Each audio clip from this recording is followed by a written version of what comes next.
जिस तरीके से केंद्र सरकार ने कुठाराघात किया है वो उचित नहीं है। जो कर्मचारी हैं वो अपने आप को ठगा सा महसूस करते हैं। देश में सार्वजनिक क्षेत्र के उपक्रमों में एक असंतोष का माहौल है। निजीकरण सिर्फ कंपनियों के प्रॉफिट के लिए किया जाएगा। वेतन दिया जा रहा है 3 घंटा और 5 घंटा और काम करें 8 घंटा। एक तरफ देश में महंगाई लगातार बढ़ती जा रही है और दूसरी तरफ जो उपक्रम सरकार के हैं जिसकी वजह से कहीं ना कहीं महंगाई कंट्रोल होती है उनको भी लगातार बेचने की प्रक्रिया चलती जा रही है, जिसके विरोध में आज तमाम सारे लोग जो है वो इकट्ठा हुए हैं और इनका कहना है कि निजीकरण को कहीं ना कहीं बंद कर देना चाहिए जिससे जनता को राहत मिले, महंगाई में भी कमी आए। क्या कहना है आपका? केंद्र सरकार द्वारा जिस प्रकार से विनिवेश, निजी जो सार्वजनिक क्षेत्र के उपकरण हैं उनका निगमीकरण, निजीकरण और जो उद्योग उनको घाटे में बता करके, बहाना बना करके और जिस प्रकार से इनको बेचने का एक क्रम चालू किया है केंद्र सरकार ने, उसके कारण से बहुत संख्या में और देश में सार्वजनिक क्षेत्र के उपक्रमों में एक असंतोष का माहौल है। एयरपोर्ट जो है वो लगातार बिक रहे हैं और अब रेलवे स्टेशन की भी बात चल रही है। ऐसे में कहाँ सरकारी एम्प्लॉयज़ का क्या होगा? सरकारी जो कर्मचारी हैं वो अपने आप को ठगा सा महसूस करते हैं। हमारा ये मानना था कि केंद्र सरकार की जो नीतियां हैं वो कर्मचारियों के हित में होंगी, लेकिन ऐसा अब उनके कार्यक्रमों से लगता नहीं है। जिस तरीके से डिमोनेटाइजेशन कर रही है विभिन्न उपक्रमों का, जिस तरीके से PSUs का वो निजीकरण करने की तरफ बढ़ रही हैं, उसमें अगर वो कर्मचारियों के हितों का ध्यान नहीं रखेंगे तो निश्चित रूप से भारतीय मजदूर संघ के समस्त कर्मचारी जो उपस्थित हैं, हम राष्ट्रव्यापी आंदोलनों के तहत केंद्र सरकार को मजबूर करेंगे कि वो अपनी इन जो आर्थिक नीतियां हैं इनमें निश्चित रूप से परिवर्तन लाए और इनको कर्मचारी उन्मुख बनवाए। सरकार के एक वर्ग का कहना है कि प्रोफेशनलिज्म आएगा इससे जब निजीकरण किया जाएगा। प्रोफेशनलिज्म का विरोध कोई नहीं करता, लेकिन इसके साथ में अगर जो कर्मचारी काम कर रहे हैं इनके प्रोफेशनलिज्म को बढ़ाए बगैर अगर आपने इस प्रोफेशनलिज्म को लाया तो इसका कोई लाभ नहीं होने वाला।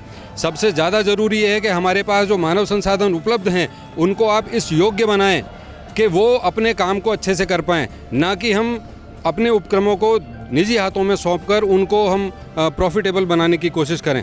ऐसे में कर्मचारियों के हितों में निश्चित रूप से कुठाराघात होता है। इसको भारतीय मजदूर संघ किसी भी स्तर पर बर्दाश्त नहीं करेगा और हम हर स्तर पर उसका विरोध करेंगे। हमारे जो ग्रामीण क्षेत्र में ग्रामीण डाक सेवक है उनकी जो ड्यूटी है 3 घंटे और 5 घंटे की, वेतन दिया जा रहा है 3 घंटा और 5 घंटा और काम करें 8 घंटा।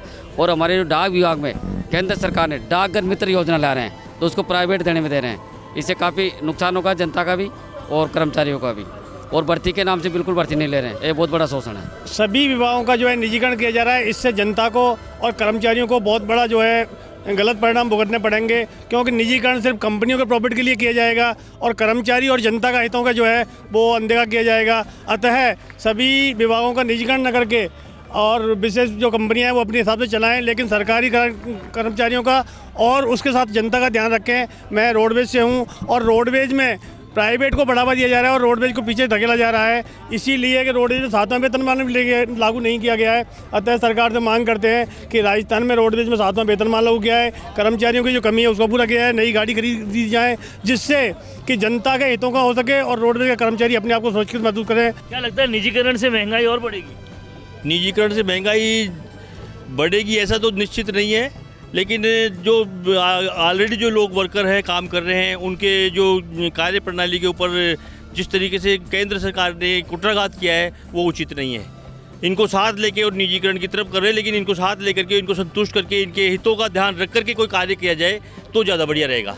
तो तमाम सारे लोगों का कहना है कि निजीकरण हो तो कोई बात नहीं, लेकिन हितों का ध्यान रखा जाए और तमाम सारे कर्मचारी जो हैं उनके हितों का ध्यान रखकर ही फिर निजीकरण की ओर सरकार को आगे बढ़ना चाहिए। कैमरामैन राजकुमार के साथ वरुण मंसाली, राजस्थान संवाद के लिए।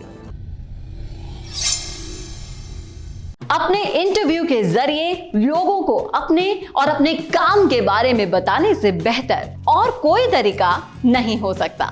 और वो इंटरव्यू अगर ऐसे चैनल पर हो जिसमें प्रदेश के 2,70,000 से भी ज्यादा लोग सब्सक्राइबर्स हो, तो आपकी आवाज को बुलंद होने से कोई नहीं रोक सकता। इसी के साथ उसी इंटरव्यू को हम लाखों की रीच और 3 लाख से भी ज्यादा फॉलोअर्स वाले राजस्थान संवाद के फेसबुक पेज पर भी प्रसारित करेंगे। इसके अलावा फेसबुक के कई ग्रुप्स के जरिए वो इंटरव्यू लगभग 50 लाख लोगों तक जाएगा। प्रोफेशनल न्यूज रूम और प्रोफेशनल एंकर के साथ state of the art studio में लिया जाएगा आपका इंटरव्यू। और जैसा कि आप सभी जानते हैं कि सैटेलाइट चैनल्स को टीवी पर देखना अब लोगों ने लगभग बंद कर दिया है और उन्हें भी YouTube या Facebook पर ही देखा जा रहा है।